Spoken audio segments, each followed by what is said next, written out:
আজি আমি সৰভোগৰ মহাপ্ৰভু গৰখীয়া গোসাঁই মন্দিৰলৈ যাম। এয়া আমি গৰখীয়া গোসাঁই মন্দিৰলৈ গৈ আছোঁ। আপোনালোকক দেখুৱাম গৰখীয়া গোসাঁই মন্দিৰ।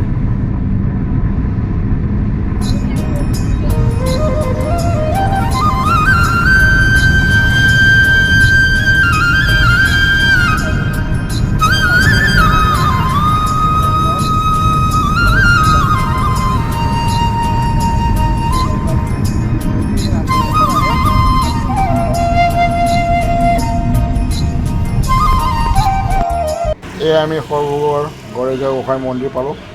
এইটো হৈছে গেট। আমি এতিয়া এই গেটৰ ভিতৰত জোতা খুলি পেলাই ভিতৰলৈ সোমাই যাম।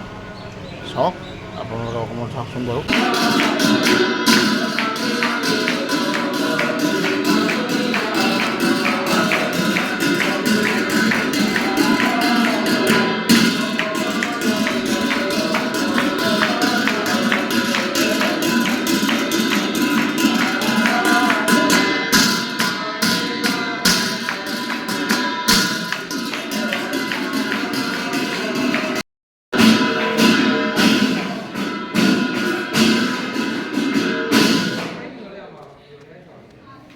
এয়া সৰভোগৰ গৰখীয়া গোসাঁইৰ মন্দিৰ। এয়া আমি ভিতৰলৈ যাম। চাওক, এই ভিতৰলৈ যাম। ইফালে আমি দেখুৱাই আছোঁ। এইফালে নাম প্ৰসংগ কৰি আছে, এইফালে নাম প্ৰসংগ আছে। এইবিলাক মানুহে নাম প্ৰসংগ কৰি আছে আৰু অকণমান দেখুৱাবলৈ মই চেষ্টা কৰিছোঁ। যিয়েই নহওক, অকণমান দেখুৱাবলৈ চেষ্টা কৰিছোঁ। এইপিনে এইটো মণ্ডপ। এয়া মোৰ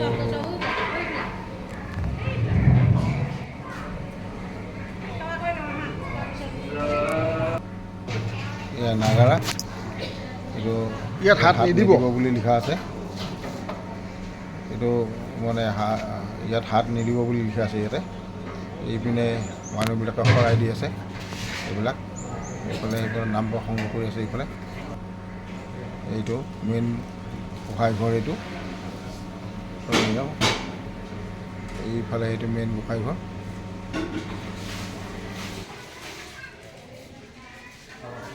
এই মন্দিৰত এটা লোকবিশ্বাস আছে। ইয়াৰ এই গৰখীয়া গোসাঁই মন্দিৰৰ এই গছবিলাকত গামোচা আঁৰি দিয়ে। লোকবিশ্বাস মতে এই গামোচা আঁৰি দিলে গৰখীয়া গোসাঁই মানে ভগৱান শ্ৰীকৃষ্ণই আপুনি যি ভাবে সেইটোকে মানে পূৰ্ণ কৰে। সেয়ে মানুহে ইয়াত গামোচা আঁৰে। বিভিন্ন ধৰণৰ গছত বিভিন্ন ধৰণৰ গামোচা আঁৰা আছে। এয়া মানুহবিলাকে এয়া এওঁলোকেও গামোচা আঁৰিব। চাবচোন বাৰু কেনেকৈ মানুহে গামোচা এৰিছে।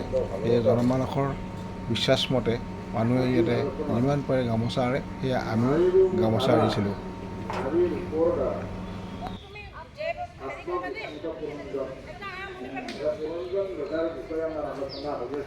তুমি ক'ত বান্ধিবা এইটো আগতে? জনমানস মতে সেই গছবোৰত যিবিলাক গামোচা বান্ধা আছে, ইয়াতে 3 পাক ঘূৰি ল'ব লাগে আৰু গছডালত গামোচাখন বান্ধিব লাগে। মনৰ যি কামনা আছে সেই কামনাবিলাক ক'ব লাগে। তাৰপিছত গছডালত গামোচাখন বান্ধি দিব লাগে।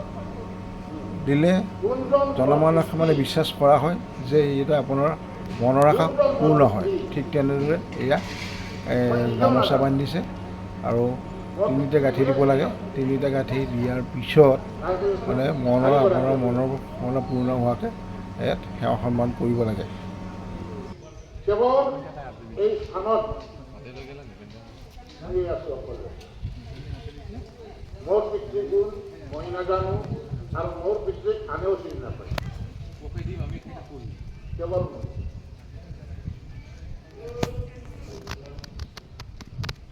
যিজনে কৰিলে নাথ গোত্ৰ আমাৰ, তাকো মই নাজানো হাৰ হাৰ। এই মোৰ নগৰ হাতিলে বিবাদনে, তাকো মই নাজানো স্বৰূপ। মোৰ গোত্ৰ বংশটো কোনে নিধন কৰিছে তাকো মই নাজানো।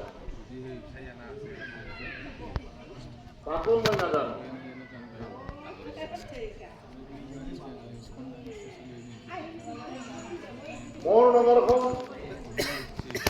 কোনে নিৰ্মাণ কৰিছে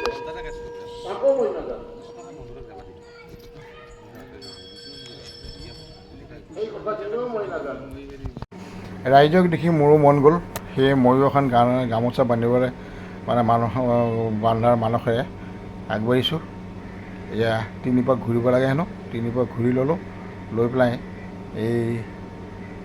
ইয়াতে তিনিপাক ঘূৰিব লাগে, সেইকাৰণে মই তিনিপাক ঘূৰাৰ মানে ঘূৰিছোঁ। আৰু এতিয়া মই গছত গামোচাখন বান্ধিম আৰু মোৰ মনৰ কামনাৰ কাৰণে ভাবিম, সেয়ে মই গামোচাখন বান্ধিলোঁ, তিনিটা গাঁঠি দিলোঁ, দি পেলাই জনমানসৰ যি বিশ্বাস আৰু মানে মানুহে যেনেকৈ বিশ্বাস কৰে তেনেকৈ ময়ো বিশ্বাস কৰিছোঁ আৰু ৰাইজে বান্ধিছে মই বান্ধিছোঁ।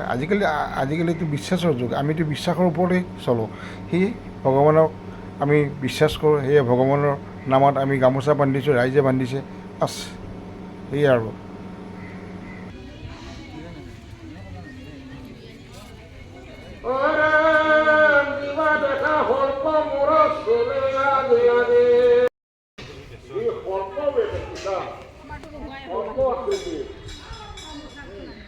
এই সৰ্পবিলাকে মোক ব্যৱহাৰ কৰে। মই যেতিয়া নিদ্ৰা যাওঁ তেওঁলোকে উজাগৰে থাকি উজাগৰে থাকি মোক নিৰাপত্তা কাম কৰি আছে কথাখিনি পুৰন্দৰ জাপ কৰি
ठीक है आवाज से पता चलेगा ना क्लिक करने वाला को भी पता चल जाएगा।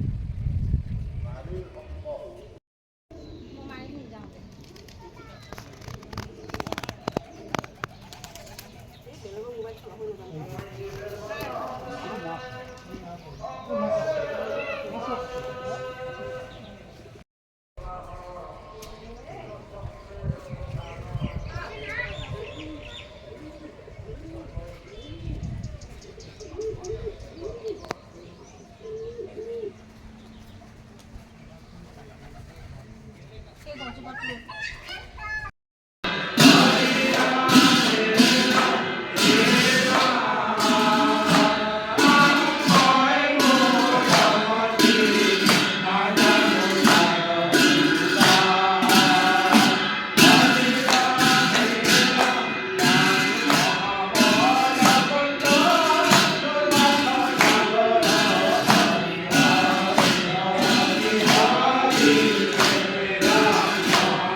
এতিয়া আমি মহাপ্ৰভু বৰদেৱ গোসাঁই থানৰ পৰা বিদায় মাগিছোঁ। আমি চিধা এতিয়া পাঠশালাত ৰাস চাওঁ। পাঠশালা বুলি ৰাওনা হ'লোঁ আমি এতিয়া।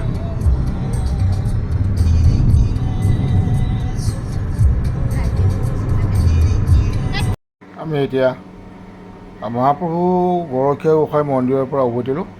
এই আমি পাঠশালা পালোঁ। এই পাঠশালাত এতিয়া আমি অকণমান পাঠশালাৰ ৰাস চাম। পাঠশালাত কোনোদিনে ৰাস চাই পোৱা নাই। এইবাৰ পাঠশালাৰ ৰাস অকণমান চাই যাওঁ বুলি ভাবিছোঁ। ঠিক আছে।